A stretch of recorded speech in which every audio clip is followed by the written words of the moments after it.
Hello YouTube. I wanted to make a video real quick about um, Jordan Peterson's interpretation of his sort of computer science monotheism that he's been pushing and advocating for. And I want to talk about the pros and the cons in my perspective, where I think this could use further examination, where I think his thought process might have some pragmatic holes, some errors in it, and I want to tie it into something I've seen other people in this sort of technological, cultural, political, these sort of post-liberal, high IQ, sort of the new right or the new four horsemen of meaning, whatever you want to call these people, whatever this corner of the internet is coming to be known as. I would say everywhere from James Lindsay to Jordan Peterson to Jonathan Pageau and Bishop Barron, maybe. These people who are straddling the border somewhere between being well-schooled in philosophy and sort of disillusioned secular materialists, something like that, disillusioned Enlightenment people. All right, so Jordan Peterson's conceptualization or proof of a monotheistic entity, as far as I can tell, is as follows. So he's written a computer program that analyzes large corpuses of what he considers to be like Western texts. And those texts have word associations in them that are basically statistically correlated with each other. And he's basically saying his hypothesis, I haven't seen him actually bring out the proof of this, but his hypothesis is that these texts, so everything from like Shakespeare to Dante to Milton to specifically the Bible, he seems to view the Bible as the ground of these texts, even though the Bible was built on texts that predated it, which we may or may not have access to. But nonetheless, you can trace the historical trail of the Bible back through the Middle East and through tribal traditions and this kind of thing. Anyway, I'm sure he's aware of all that. But he's basically deriving statistical correlations in the same way that he did with the Big Five to draw out whatever the core message of the text is, defined by the interrelation between various words.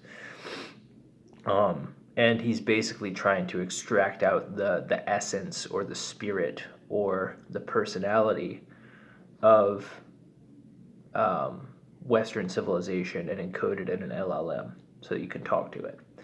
And I'm very pleased with this. I think it's very good. I think it's good that he's doing it. I think it's good that he's bringing reason to sort of the Platonic, idealistic, mystical realm, which is something that people like Steven Pinker and Sam Harris and Richard Dawkins, these sort of Enlightenment thinkers, quote-unquote, self-proclaimed, wouldn't have approached with a 10-foot pole because they would regard it as mysticism, that kind of thing. They view mysticism as stupid. Jordan Peterson correctly views mysticism as intelligent. But, and he actually seems aware of the dangers of monotheism and the dangers of abstracting the icon of your morality, of your right action, of your Platonic form of the good, out so far that it becomes something that you have very little connection to. And I want to take this time very quickly to discuss the nature of a monad, to discuss the nature of a singularity, of a single point. Because what he's basically hypothesizing is that all of Western civilization is converging on a singularity. And I think he may be onto something there, but you have to take into account the nature of what a singularity is. A singularity is multiplicity collapsing into a single thing. So contained within, let's say, under Einsteinian models, which I don't agree with, but they're a good analogy. Let's say that in a black hole, you could look at a black hole as one thing, that's converging and pulling everything toward this event horizon, this singularity space, this strange attractor. You could look at it as a Platonic ideal, as an attractor point in the future that is tugging things toward it.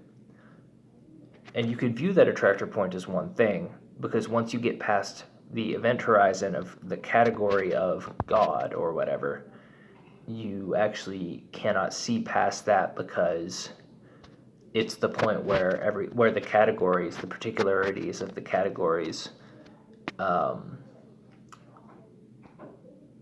sort of blur together and lose their individualized meaning. The problem is we don't live in that space. We don't live in the space of a singularity. We can't really articulate a singularity particularly well. So if his hypothesis is correct, which I believe it is, which is that the language games of Western civilization are converging on a singularity that you can be in a sort of covenantal relationship with, the issue with that is you can't have a relationship with the singularity. You can only have a relationship with the things that come out of a singularity, with the things that go into the singularity to make it as densely packed as it is, to make the gravitational field, as it were, collapse in on itself. So one of the things that I've stopped doing recently is trying to make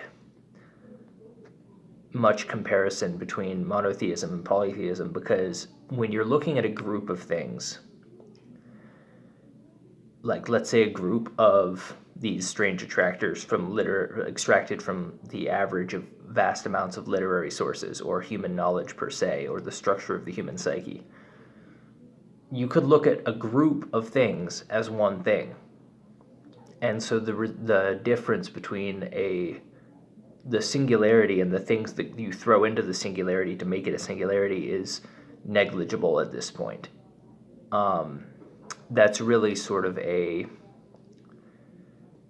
two astrological ages ago distinction to make. It's like a Bronze Age distinction or an Iron Age distinction. It's not helpful to make these comparisons between polytheism and monotheism, because what monotheism is attempting to do is to reconcile the unities between the reality of, or reconcile the differences between the contradictions, the apparent contradictions in the human psyche and in the human ethical structure. So this can really be dissolved by looking at a group as both one thing and multiple things simultaneously. Now, then the question, I guess, emerges, is it more pragmatic to view things as one thing, or to view a right action as one thing or a combination of multiple things? So let's take the Jordan Peterson example of cleaning your room. He talks about this. Cleaning your room is like one thing, right? But cleaning your room is also multiple things. You can only understand cleaning your room once you understand all of the different components and actions that go into cleaning your room. And then once you understand those at a sort of pre-linguistic level, you can begin to do it in an automated way.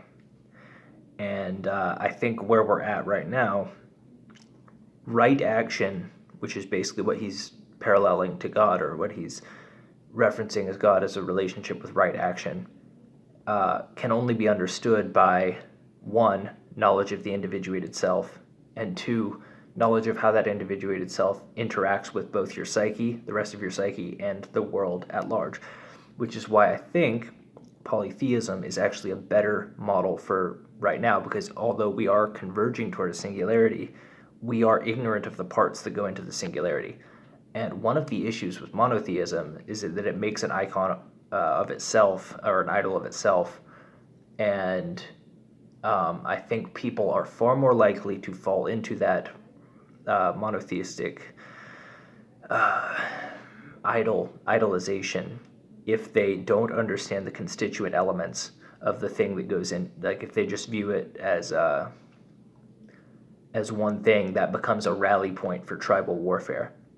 And I start seeing people like James Lindsay doing this with their, Hegelian witch hunt. So, without going too much into it, James Lindsay basically believes that the woke, which is definitely a big problem, are basically the descendants of Marxists and Hermeticists. And he views Marx as a descendant of Hegel, and Hegel as a descendant of the Hermetic tradition and the Gnostic tradition, specifically the Gnostic tradition.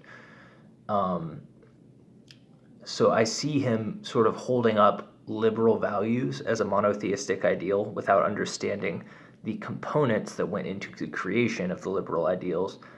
And I think he thinks that if we just go back to the 90s and we use this monotheistic ideal to rally a tribal defense phalanx around the ideals of the 90s or the 80s, that everything will be hunky-dory from then on. Now, I think the problem with that, trying to leverage dumb Christians into rallying around your tribal icon of whatever you think liberalism should be, is that it actually ignores history. It lacks the appropriate level of humility. Now, I genuinely think James Lindsay is rallying people around the witch hunting instinct to try to defeat the woke, and the problem is the witch hunting instinct is what actually drives the woke and what created the woke, and also what created 90s liberalism. Because basically it's a product of the French Revolution. So let me know what you think about this in the comments section below, and if you think I'm crazy, if you think I'm apostate, if you think I'm a heretic, please let me know. I'd love to cuss you out in the comments. Till next time.